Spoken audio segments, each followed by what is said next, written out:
Gotta have a Bass Yep. Pro Shop. Will you get me one for my birthday? Mine broke. Yeah, I'll get you A one. nice fishing hat. I like black. I I like the got you trucker that style. Clover hat. Are you wearing that Clover hat I bought you? I got it. Okay. I like the ones like you see right there with the snapback, so your hair goes through.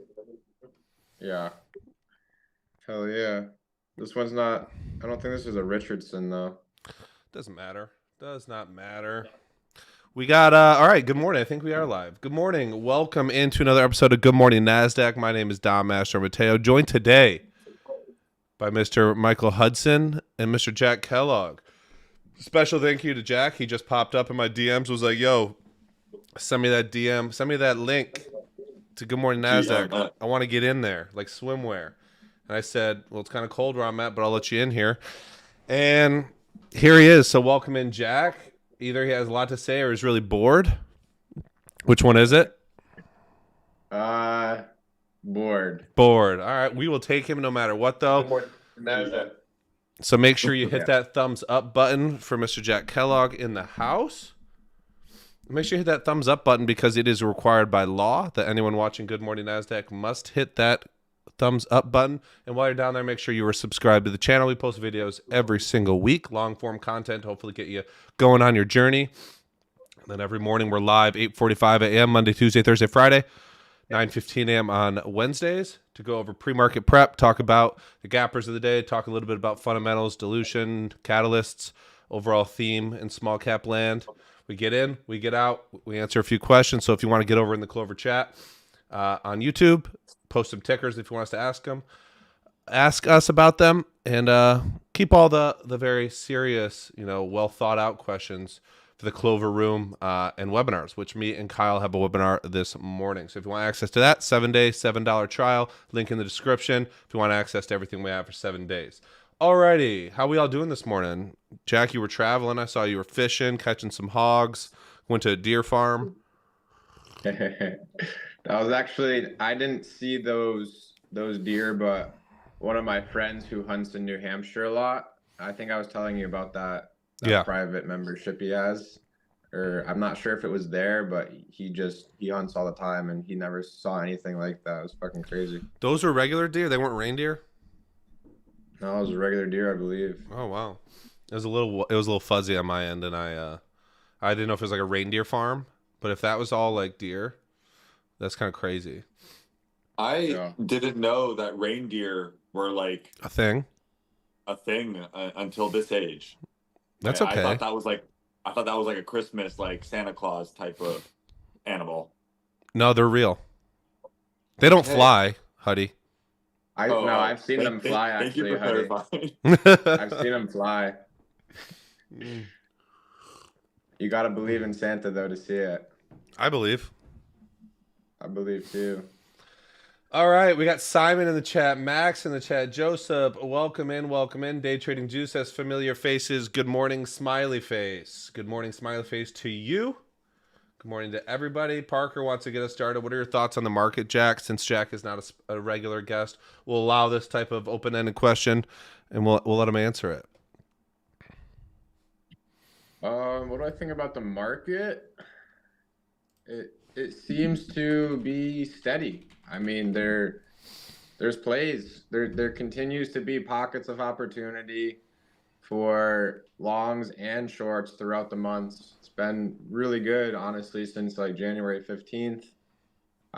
Today, I don't really see anything in particular that I'm very excited about, but in terms of like the gappers and anything that I'm planning to strike at the open, I just kind of have a couple swing trades going on right now, and kind of just letting those chill and protecting my mental capital so I don't take a stupid trade when there's nothing that I'm excited about into market open. Is retirement tough? Wanting to balance that when the market's slow, you just really need to do nothing. Is it harder when you're not traveling? I feel like you travel just to keep yourself busy so you don't trade. It's become easier throughout. Once I took my break, I took 2 months off and I didn't travel at all, which was the real battle. And once I kind of did that, it became easier to just sit here and not do anything. So you know, I watch the first couple hours and then get off with your day. And there's, you know, many things that I can do around here in terms of taking care of stuff, doing research, doing Excel stuff, going to the gym, managing some projects, managing Dishes. investments, yeah, dishes, I mean, I got laundry going right now, There so you go. there's always something to be done. Well, that's awesome. Awesome to hear. We do not have, like Jack said, a whole lot of activity on Gap Scan. Do you have a couple 50% plusers? We'll run through those real quick, get to any of your guys' questions, and head on over to the Clover room. One last reminder to make sure that you are hitting that thumbs up button. More of you filtered in since I said it, but we are still below that 50% threshold. Like I said, by law, our streams must have at least 50% likes to viewer ratio. So if you see that number drop below 50%, make a new account, call your grandma, whatever you have to do. Get another like on the board. We are very bullish on the like indicator this morning and this week altogether. So make sure you hit that button. Make sure you're subscribed to the channel. And let's get into it. First gapper of the day is, it just got overtaken. RGLS. Anyone who wants to chime in can always chime in. I like to do a little bio on the companies. Regulus Therapeutics, biotechnology company, repping a 19.64 million float. They're targeting microRNAs. News 2 hours ago is a couple of things. One second. Announces positive top-line data from the second cohort of patients in phase 1B, multiple ascending dose clinical trial for kidney disease. And then also 2 hours ago, they announced an oversubscribed $100 million private placement of equity. Do either of you want to dive into that? News followed by does that mean anything, Huddy? An oversubscribed $100 million private placement? I have no idea what that is. Jackery? I do not even fully understand a private placement, and I'm like 8 years into my career, so I'm not sure what this one means. Says under the securities purchase agreement, the investors have agreed to purchase shares of the company's stock at a purchase price of $1.60 a share.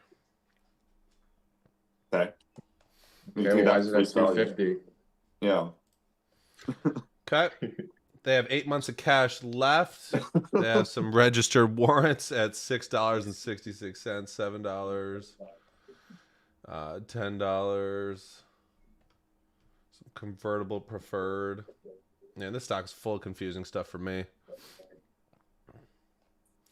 They have 9 million left on an ATM.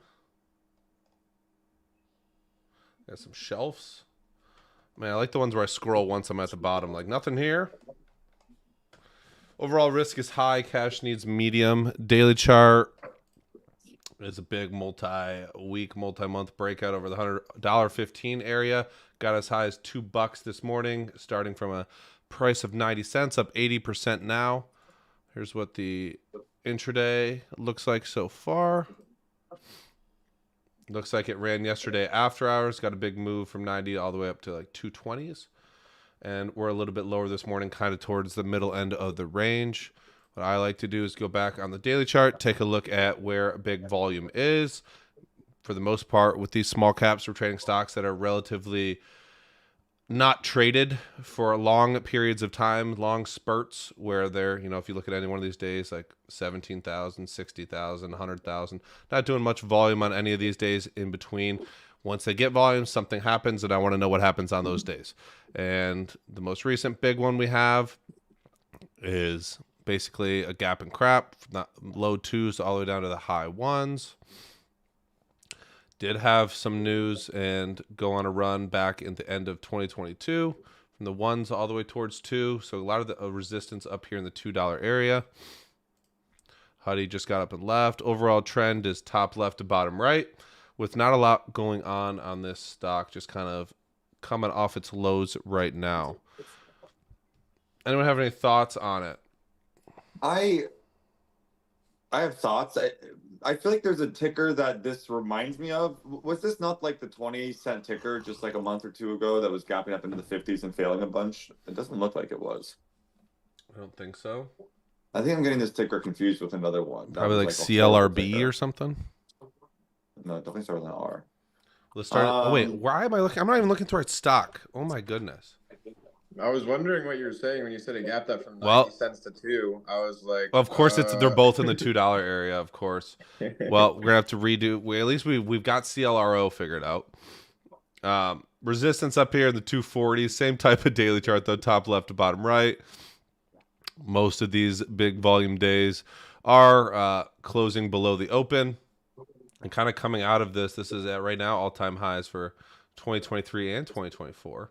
So maybe coming off of its lows there. Now I'll ask you guys your thoughts now that we're on the right stock. See, at least Jack paid attention and caught that. No one really said anything to me, though. I don't think I paid attention to that part. You know, I always scroll back, look at the long-term daily chart, see that it's, you know, got a tendency to have a bunch of reverse splits, dilution, you know, fades off, fades off, fades off. So definitely in that long-term downtrend, not a very healthy looking stock. My gut says it either gaps and then craps itself, and or it does the other thing that stocks have been doing lately, which is run until like 11 to 12 and then fade into the afternoon. I don't really know which ones are going to do the ones that crap themselves, the ones that fade in the afternoon, but I do know that most of them, by the end of the day, are back to where they came from. And given this chart setting, this daily chart, that's kind of like what my gut says will happen here, regardless of the news or the fundamentals that might be in play. Yeah, I think that what my gut tells me on this one is it's opening up near the pre-market double top at 275. So I think that if it has a strong morning spike in the first 15 to 30 minutes towards 3 to, well, it's what's the float on this one, Dom? 19 million. Yeah, so if this one spikes from like 3 to 330 in the first 15 to 30 minutes, then I think it could be a short and covering it back at 2 later in the day. If it doesn't break the pre-market high, I still also think it could see $2, but I think you're opening up the risk for a morning shove or a midday or afternoon shove to 3 to 330 or something like that. So the stronger it is at the open, the more interested I would be for a potential short over that $3 area. Yeah, and those morning shoves have been a thing lately, for sure. Yeah. I love them as a short seller as well. And someone mentioned institutional ownership is a little high here at 55%. I feel like Huddy probably has a different number, but just wanted to know there. I think over 60 is when I put up that beige flag. Over 80 is when I put up that red flag, and that's just what smart people have told me. You have a beige flag? A beige flag is like be defensive, you know, like understand that people might have the wantingness to have this thing higher for their ulterior motives, not to make you rich. And, so beige flag. Okay. All right. I'd like to speak on a different stock that I'm kind of watching. Okay. Let's do it. So it's the one that the Shunk brothers brought up to me a couple of weeks ago, the AULT, which is a reverse split Bitcoin mining stock. And as you can see on the daily chart, it's gotten some failed spikes on 213, on 27, on 227. And yesterday it put in the biggest range, I think, without giving it all the way back. And today it seems to be gapping up a little bit, but not too much. So it kind of seems like it's changing its trend from large gap up and spikes to big sell-off. And it really reminds me of my swing trade pattern back in 2021 in a super hot market on stocks like BANT, where they have a spike up, but then they fail. They have a spike up again and they fail, but they're creating basing action. And they're holding a little bit higher each time. So I do have a position on this stock from yesterday and today, kind of adding into it today. And really my thesis is that if Bitcoin is going to remain strong, we should see some type of sympathy in small cap, and Bitcoin is really starting to get juiced up from 50 to 75 with only one red day, and really from 38 to 75 with only a couple of very small red days besides the one big panic that it had, but it bounced all the way back. I'm not really sure on what to expect out of the price action on how high it could possibly go, but my first targets would be if I'm in from the mid to high 40s and I'm risking 40 cents, my first targets would be the resistance at 80. My second target would be the resistance at $1.05. And then my third target would be probably $2 to $3. And it kind of also reminds me a little bit of like the CGC, where that had the weed catalyst and it based at its lows, and it was right towards that 35 to 50 cent area. And once it started to break out, they have done a reverse split now. That's something to note. But once it broke out, it ended up doubling or tripling. So just keeping a small position on that one to kind of see if we can get any bid to come in and kind of steadily grind that thing up, or if it's just going to fail like it usually does. Very cool. Very interesting. Not a normal type of stock that we'd see on Good Morning NASDAQ, but it is up this morning. You said it's a Bitcoin stock? BitNile. 4 million float. BitNile? That used to be a different ticker. I think it was Nile. Was it? I don't know. There have been so many. Been a few. What's Bitcoin at right now? Probably like 72K last time I checked. Goodness gracious, Mr. Kyle. I think the best time to be focusing on Bitcoin and Bitcoin adjacent plays is when Bitcoin is moving more than $1,000 a day, up or down, doesn't matter, just volatility. So, I like the focus there. I think Jack might have been the person that told me that once upon a time. I was like, when do we look at Bitcoin? And he said, when it moves multiple thousands a day, or someone told me that. And so I feel like this is a better environment for those types of plays to kind of gather. In my opinion, always, crypto's always been some type of swing. It's very hard to like buy a breakout and then hang on to it in the crypto sector because it is so random in what levels it holds. But at the end of the day, like it does catch trend. Like I remember buying Mara in 50 cents and like it was so hard to get it to $1. And then when I had $1, I was like so happy to sell it. And then it went to $70, right? Or whatever it did. So that's kind of like the nuance there. You can buy the breakouts at the cheaps, which is kind of like AUT, 50 cents, Mara, 50 cents. And then like how you get to 30, I don't know how. It's very tough. Very tough indeed. All right, well, let's finally talk about CLRO since we already gone through the daily chart. CLRO. This one is Clear 1, 11.47 million float. Pretty much low on all overall risk. This was the one that ran Friday after hours Monday, yesterday at after hours, announcing a special one-time cash dividend. Not a whole lot going on. But they're liars, right? Because this is the second time they've done that. Is it?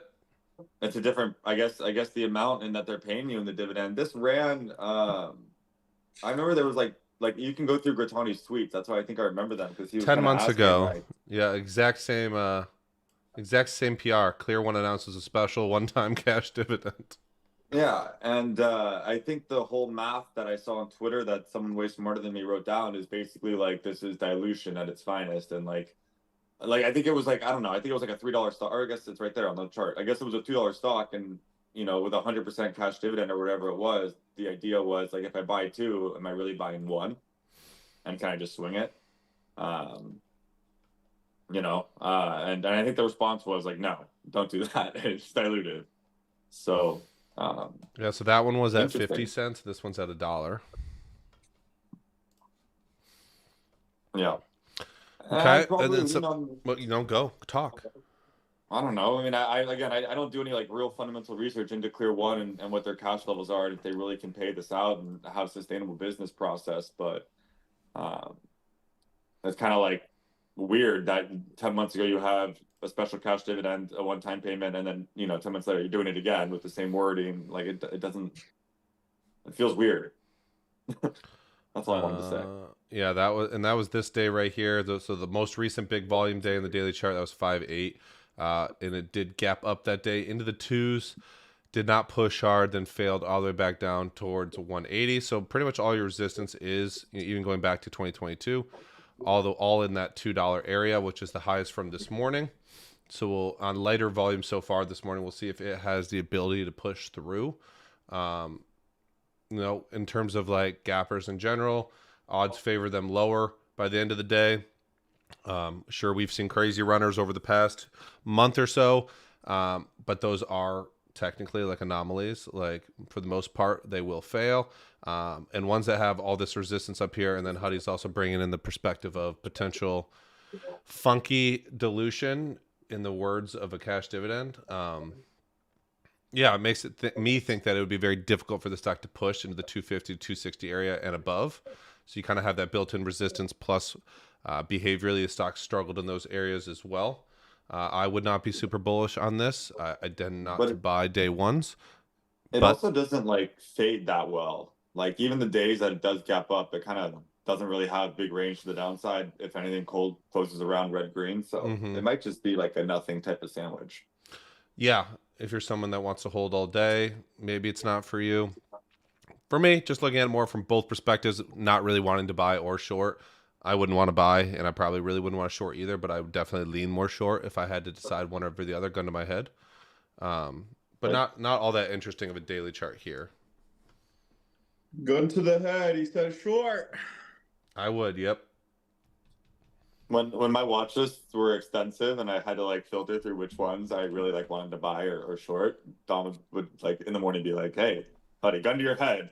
Which one's gonna work? That's the one you choose." Everything gets more real when there's a gun to your head, okay? And we all have those inclinations of like, do you want to swing this another day? Gun to your head, would you do it if you had to make more money? If you just throw that little caveat in there, you're going to get a better answer, okay? Because that's when the stakes are higher. It's just like paper trading. If you take it serious, it can be beneficial. So if you actually pretend, that's the gut feeling you want. All right. What he's talking about. Jeez, Jack. IONM, last one of this morning, that's gapping up over 50%. No big gappers this morning like we've seen in the past couple of weeks where we have multiple 100%, maybe a 200, 300% plus gapper. But IONM is the last one, repping a float of 6 million. The lowest float today on the gap scan, the lowest price as well. What is it? IONM. Assure Holdings. The thing looks like hot garbage. Hot Garbo. They had news 14 hours ago to sell whatever. We don't really. All we have to really do is look at the daily chart here, and we can see that this stock lives in Wick City. Even on days it doesn't have volume, it's still wicking to the upside. It's definitely a characteristic of the stock that does not hold its gains. Massive resistance at $1 on a day that it did over 80 million shares. What's the 2-second elevator pitch for this one, Jack? I mean, any type of morning spike, you're playing back down to the open price. So when you think the stock is topping, it could be possibly a good short. I'd like to see the data in terms of when the usual high a day is. Don't really have enough time to research it and see what time it usually, is it a morning spiker, midday, afternoon spiker. On the days that it's come all the way back in, but I would just expect for the same thing to happen again because the volume is not really anything crazy and it already looks weak in the pre-market. So if anyone wants to chase this thing up to 80 cents or 90 cents or 70 cents or whatever, I think you're covering back towards 50 towards end of day. The average high at daytime is 950 and the average high spike is 34%. So using that data, we're looking at what, 65 to 70 cents towards before 10 a.m. Pre-market highs. Mm-hmm. Yeah. And then 80% of the time it closes red. On the day. So pretty good statistics. And like I said, I think the main thing is it doesn't look like it's doing something different. It looks like it's doing the same thing. Doing the same thing on a chart. All right, we'll look at a couple questions real quick and get on out of here. Also, reminder that you need to hit the like button. That's not really me asking, it's me telling. We got Jack Kellogg in the house. It's free. It costs you nothing. It just supports the channel, makes us feel good about ourselves. We got 133 of you watching. Love to get that number up towards 68, something like that.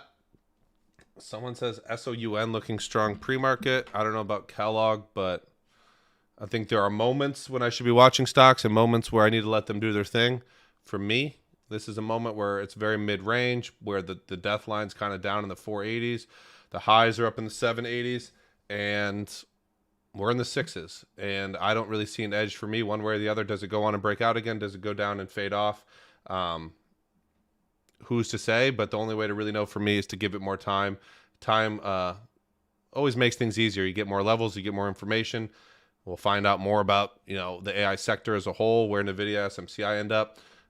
For me, mid-range like this, I have no problem ignoring for multiple days until it really, for me, until it either is up near the highs. If it's fading off, then it just will be a trade I don't take. Yeah, I agree with Dom. I liked buying it when it was at high 3s to low 4s, because you had it near a death line and you were approaching a huge multi-year level.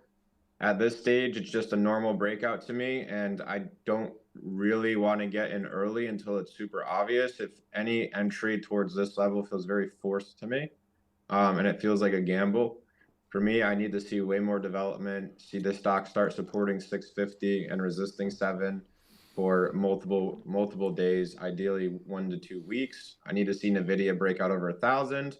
I need a lot of things to start happening on this SOUN for me to gain conviction. Just because it's in the 6s doesn't mean that I'm just going to buy it. Yeah, I think that's a big problem that a lot of people go through. Maybe they do really well in this initial breakout, like Jack did on SOUN. And this is kind of what I did in SMCI, where you have a good trade on it. Maybe it's not something that you're generally trading. This is a little bigger of a market cap, a little slower of a mover. And then you just start trading it every day thinking you have the same edge you did on that day, and you probably don't. And really want people to be focusing on moments on the chart when they have an edge. Jack probably has more edges on most charts than you have.